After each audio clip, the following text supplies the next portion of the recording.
o autoconhecimento e a psicologia que existem nas canções e na música de uma das maiores bandas brasileiras, Legião Urbana.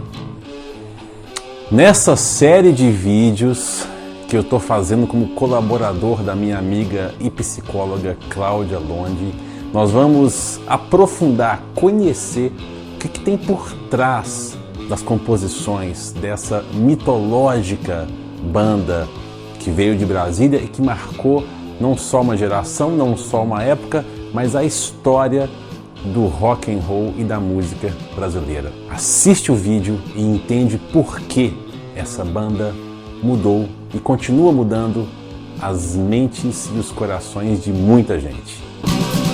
Áudio Zen.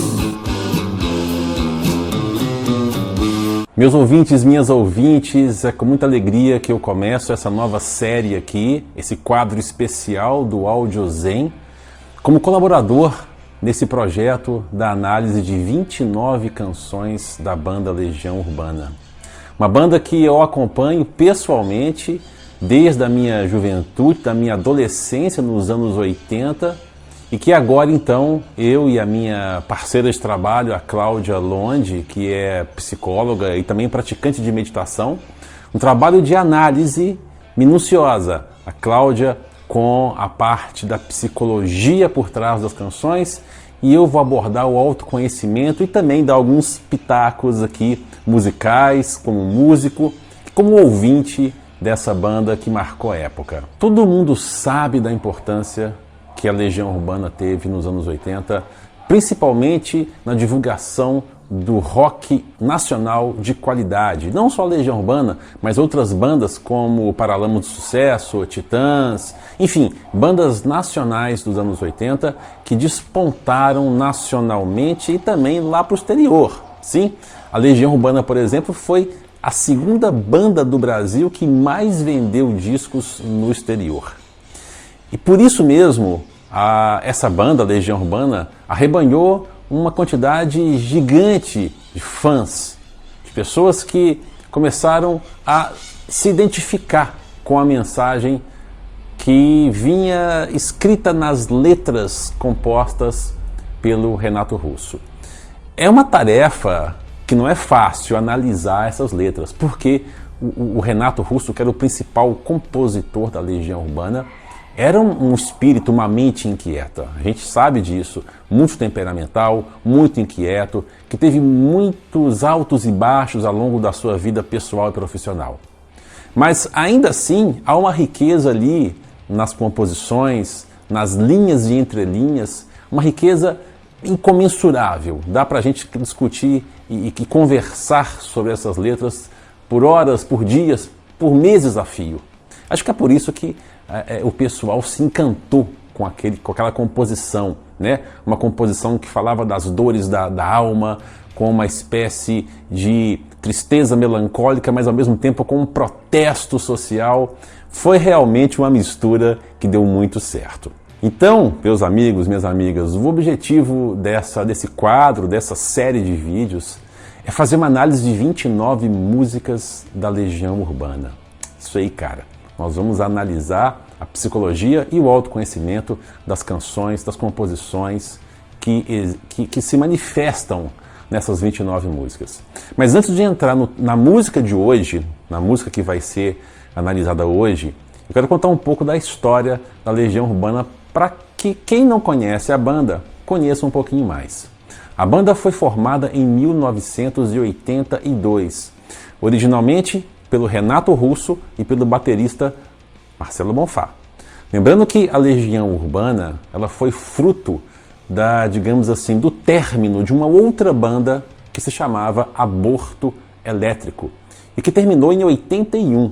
O Aborto Elétrico era formado basicamente por Renato Russo e os outros integrantes que dariam origem ao Capital Inicial. E por alguns problemas ali de relacionamento, enfim, a banda decidiu se separar. Eles dividiram as composições que eles tinham feito até então. Tanto é que, por exemplo, uma música muito famosa do Capital Inicial, que é Fátima, uma música lindíssima, era do aborto elétrico e veio desse espólio dividido entre as duas bandas. E depois disso, depois da divisão, Renato Russo e Marcelo Bonfá, o baterista, fundaram a Legião Urbana. Posteriormente, ingressaram o guitarrista Dado Vilas-Lobos e o baixista Renato Rocha. O nome Legião Urbana surgiu de uma frase em latim que seria uma citação de uma outra frase célebre de Júlio César. Júlio César, o imperador romano, tinha uma frase que era mais ou menos assim: Romana legio omni vincenti, que traduzido para o português seria: a legião romana a tudo vence. A legião romana era uma parte especializada do exército romano, a parte mais numerosa, mais bem treinada e que vencia inúmeras batalhas, né? Então aí, quando Renato Russo viu isso, ele pegou essa frase, né? Urbana legio omni vincit, né? Trocou romana por urbana, então ficou a legião urbana a tudo vence. E essa frase ficou meio que o lema da banda. Urbana legio omni vincit. A legião urbana a tudo vence. Então legião urbana vem daí. E também do fato de que a ideia original do Renato Russo com o Marcelo Bonfá era fazer uma espécie de composição que alternava o teclado com instrumentos do rock progressivo, uma legião musical que estaria ali compondo o cenário da proposta da banda. Interessante isso, né? Interessante também foi o nome Renato Russo. O nome dele não era esse, né? Era Renato Manfredini Júnior. Renato Russo vem por quê?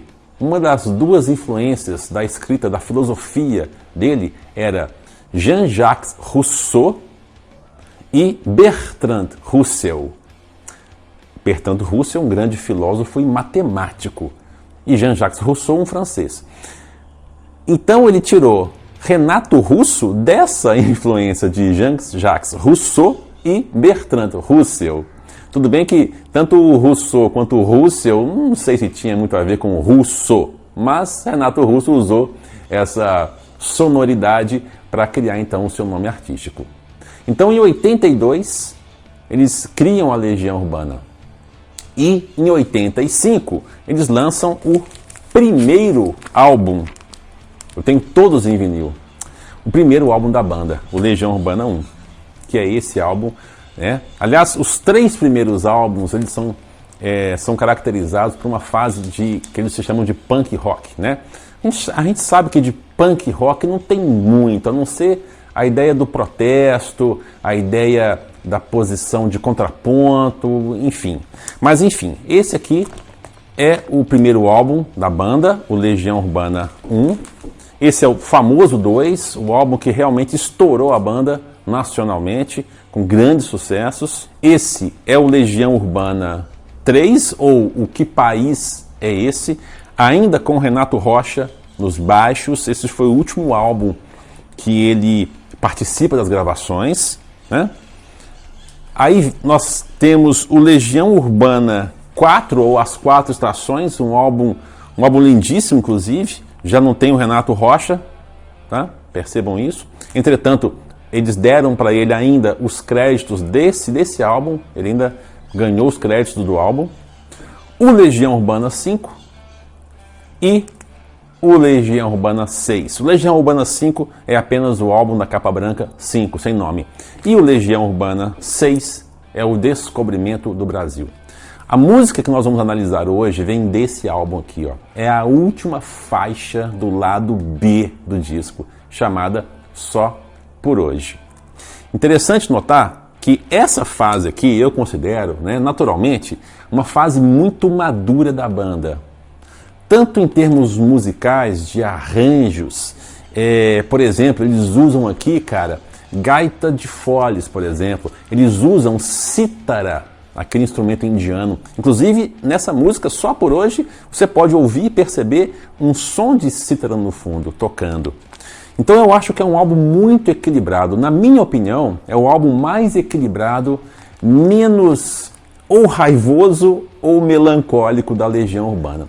Porque se você pega os 3 primeiros álbuns, como eu estava dizendo, eles são álbuns que caracterizam uma fase assim mais de, digamos, de protesto social, uma rebeldia embutida, né? Já o álbum 4, ele começa já a virar a temática. E tem uma história super legal que eu vou contar, pouquíssima gente sabe, quando nós formos falar sobre uma das músicas desse álbum 4, ok? E o álbum 5 e o álbum 6, eu considero como álbuns com temáticas espiritualizadas, com muita temática voltada para o autoconhecimento e com menos rebeldia, com menos protesto social. Muito embora aqui exista canções como Perfeição, que é uma grande temática de contraponto social, como A Fonte, que é uma outra canção forte, e também como Do Espírito, que é uma outra canção que traz um arranjo e um tom musical bem mais forte. Mas a música que nós vamos analisar hoje, que nós vamos estudar hoje, que é só por hoje, é uma música extremamente interessante, porque ela revela, cara, a temática que está presente na maior parte das músicas desse disco, que é uma espécie de, se eu fosse traduzir em 2 ou 3 palavras, de aceitação, de reconciliação com a realidade, né?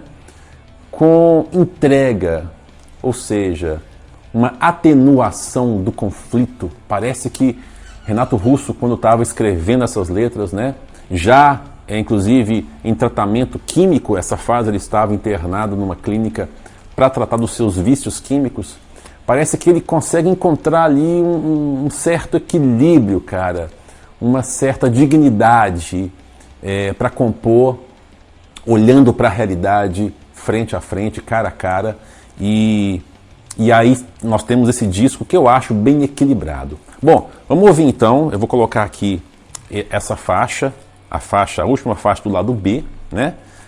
Eu não vou colocar a música inteira para tocar, porque provavelmente se eu fizer isso, eu vou ser bloqueado aí nas minhas redes sociais, no YouTube, no Instagram, mas eu vou colocar aqui baixinho, tá? Vocês vejam que é um encarte bem interessante, um encarte com 2 cores. E para quem não conhece a cultura do vinil, tá?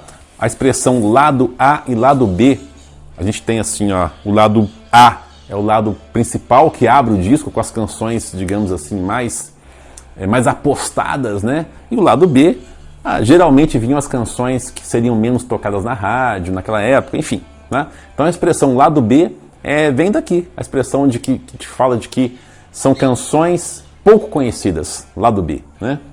Então eu vou botar aqui para tocar pra gente. Vocês vão ver minha belezinha funcionando. Funciona que é uma beleza. É a última música do lado B. Eu vou pular então. Já vou direto nela. Bom, vocês podem perceber, depois vocês usam os serviços de streaming que vocês têm em casa, né, no celular, para baixar e ouvir. Você já pode ouvir um arranjo muito harmonioso, que já convida para uma reflexão branda. Uma guitarra em completa harmonia, né, com a linha de baixo. Tem uma linha de baixo aqui muito pronunciada e uma guitarra completamente consonante com essa linha de baixo. E já começa a ouvir uma cítara. Essa música tem uma cítara linda no fundo, que vai tocando, salvo engano, em arpejos, em notas principais, justamente para reforçar essa cama harmônica. Olha, a cítara está aparecendo. E aí, eu já começo a analisar essa música só por hoje, nessa perspectiva. Para mim, 2 palavras assim, né? Aceitação e reconciliação com a realidade, né? Não sei onde estou indo, só sei que não estou perdido. E aprendi a viver um dia de cada vez. É uma reconciliação. Então, para mim, a temática principal de Só por Hoje é um retorno ao presente, é uma uma clarificação lúcida, assim, é um convite a fazer as pazes, né? Só por hoje, o que tem para hoje? O que é possível viver hoje e não desperdiçar a vida? Quase joguei minha vida inteira fora, ou seja, né, não vamos desperdiçar essa possibilidade do presente. Então, só por hoje, e ainda mais por ser a última música que fecha o disco, tem essa atmosfera de reconciliação, uma atmosfera de presença consciente. No fim das contas, ninguém sai vivo daqui, mas vamos com calma. Quer dizer, o mundo é complicado, no fim das contas ninguém sai vivo daqui, mas nem por isso vamos nos matar, vamos ficar desperdiçando o que nós temos por hoje. Então, assim, eu acho que a temática dessa música gira em torno dessa presença da aceitação, uma presença que não é simplesmente passiva. E ele fala, eu posso até ficar triste se eu quiser, mas só por hoje eu vou viver, eu vou tratar bem aquilo que está à minha disposição. Isso para nós, e aí faço um link com o budismo e com a prática de meditação, é a postura fundamental, é aprender a fazer as pazes com o que nós somos, com o que nós temos, com aquilo que nós estamos vivendo, e de uma forma autêntica encontrar essa paz, essa ausência de conflito que surge desse equilíbrio, cara. E eu acho que essa música Só Por Hoje expressa muito bem essa atmosfera, tanto musical, melódica, quanto do conteúdo da letra, no que diz respeito ao que eu posso, assim, perceber da minha opinião, né? A Cláudia fez uma análise muito bacana no Instagram dela, da perspectiva da psicologia, que eu achei muito legal. Depois, inclusive, vocês dão uma passadinha lá para conferir essa análise da Cláudia. Então hoje nós ficamos com Só Por Hoje, a primeira música abrindo essa série de vídeos, onde nós vamos aí nos aproximar dessa obra grande e dessa banda da Legião Urbana, tá? Então, se você gostou, deixa aqui o seu comentário. E aí, o que você acha? Ouve essa música depois nos streams aí no seu telefone, enfim. Ouve essa música e depois escreve aqui pra mim o que você achou, qual que é a sua impressão, você concorda com essa pegada que eu tentei traduzir hoje aqui de uma forma mais direta, né? Você concorda com isso? Acha que é por aí? Ou não? O que você conseguiu perceber também dessa composição? Deixa aqui o seu comentário, se inscreve aqui no canal do YouTube, do Instagram e participa com a gente dessa jornada em direção ao autoconhecimento por meio da música. Eu sempre acreditei que a música ela também tem esse papel de provocar autoconhecimento. Pessoal, é isso aí. Espero que vocês tenham gostado dessa primeira música. Ouçam, conheçam a obra para depois fazer a sua própria reflexão e aí construir o teu autoconhecimento. Um grande salve, um grande abraço, paz e saúde para você, para sua família e nos vemos no próximo vídeo da próxima música. É isso aí.